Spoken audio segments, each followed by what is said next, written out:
Dear students, measures of dispersion എന്ന് പറഞ്ഞ ചാപ്റ്ററിലെ theory പോർഷനാണ് ഇനി നമുക്ക് പഠിക്കാനുള്ളത്.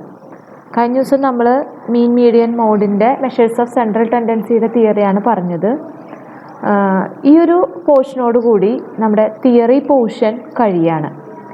റിവിഷൻസൊക്കെ ചെയ്യുക, തിയറി പറഞ്ഞു തന്നിട്ടുള്ള ഭാഗങ്ങൾ, ഇമ്പോർട്ടൻ്റ് ആയിട്ടുള്ള ഭാഗങ്ങൾ പഠിക്കുക.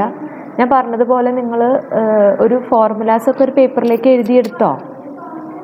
ഇതിൻ്റെയും എഴുതിയെടുക്കണം.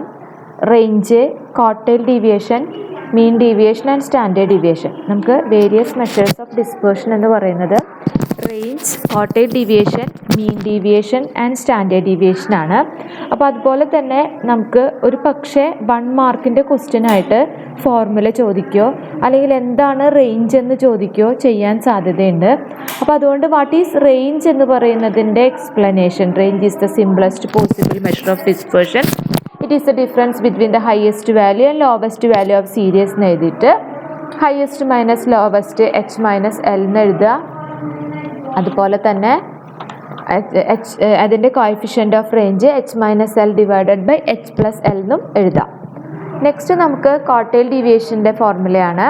ക്വാർട്ടൈൽ ഡീവിയേഷൻ്റെ ഫോർമുല പറയുമ്പോൾ എന്താണ് ക്വാർട്ടൈൽ ഡീവിയേഷൻ എന്ന് പഠിക്കുക. അതുപോലെ തന്നെ quartile deviation is defined as the half of the distance between third and first quartile. അത്രമാത്രം. Quartile deviation is equal to Q3 minus Q1 by 2 and it's coefficient എന്ന് പറയുന്നത് Q3 minus Q1 divided by Q3 plus Q1. അപ്പോൾ അതിൻ്റെ ഓരോന്നിൻ്റെയും individually, discrete, continuous, ഇതിൻ്റെ ഓരോന്നും നമ്മൾ എഴുതാനായിട്ട് ശ്രമിക്കുക. അതുപോലെ തന്നെ മീൻ ഡീവിയേഷനും അതുപോലെ തന്നെ സ്റ്റാൻഡേർഡ് ഡീവിയേഷൻ എന്താണെന്ന് ജസ്റ്റ് മനസ്സിലാക്കി വെക്കുക. ഈ ടെക്സ്റ്റിന് അതിൻ്റെ ഇപ്പോൾ നമുക്കതിൻ്റെ merits and demerits of measures of dispersion ഒരു ക്വസ്റ്റ്യനാണ് ടെക്സ്റ്റിൽ വരുന്നത്. അപ്പോൾ നമുക്കതിൻ്റെ തിയറി പാർട്ട് ഈ പ്രോബ്ലം അറിയുന്നത് കൊണ്ട് എഴുതാൻ എളുപ്പമാണ്.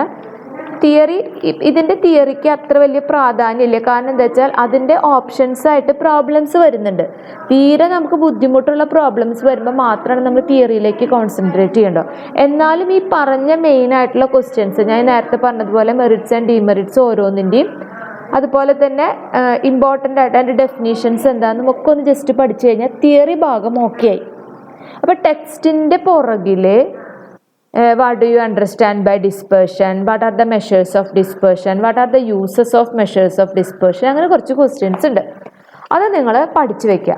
ഓക്കെ, എത്രയാണ് നമുക്ക് തിയറി പാർട്ടായിട്ട് വരുന്നത്.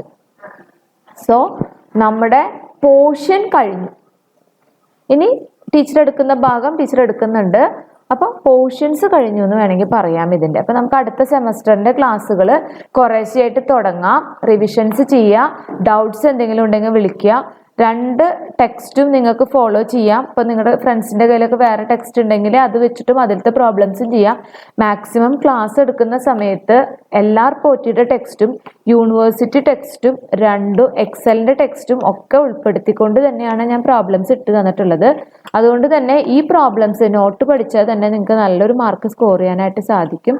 സ്റ്റാറ്റിയുടെ ഭാഗത്ത് നന്നായി ഇമ്പോർട്ടൻസ് കൊടുക്കുക. അതിൽ നിന്ന് ഒരുപാട് ഇമ്പോർട്ടൻറ്റ് ക്വസ്റ്റ്യൻസ്, പ്രത്യേകിച്ചും മീൻ ഡീവിയേഷൻ, സ്റ്റാൻഡേർഡ് ഡീവിയേഷൻ ഒക്കെ ഭാഗത്തു നിന്നും, അതുപോലെ തന്നെ മീൻ മീഡിയൻ മോഡിൻ്റെ ഭാഗം, geometric mean, harmonic mean, geometric മീനൊക്കെ എക്സാമിന് വരാറുണ്ട്. ലോഗരിതം ടേബിൾ പഠിപ്പിച്ച് തന്നത് തെറ്റിക്കാതെ നോക്കാനൊക്കെ പഠിക്കുക. അങ്ങനത്തെ എല്ലാ കാര്യങ്ങളും ശ്രദ്ധിക്കുക. Okay, thank you. അപ്പോൾ നിങ്ങൾ എന്തെങ്കിലും ഡൗട്ട്സ് ഉണ്ടെങ്കിൽ വിളിക്കുക കേട്ടോ.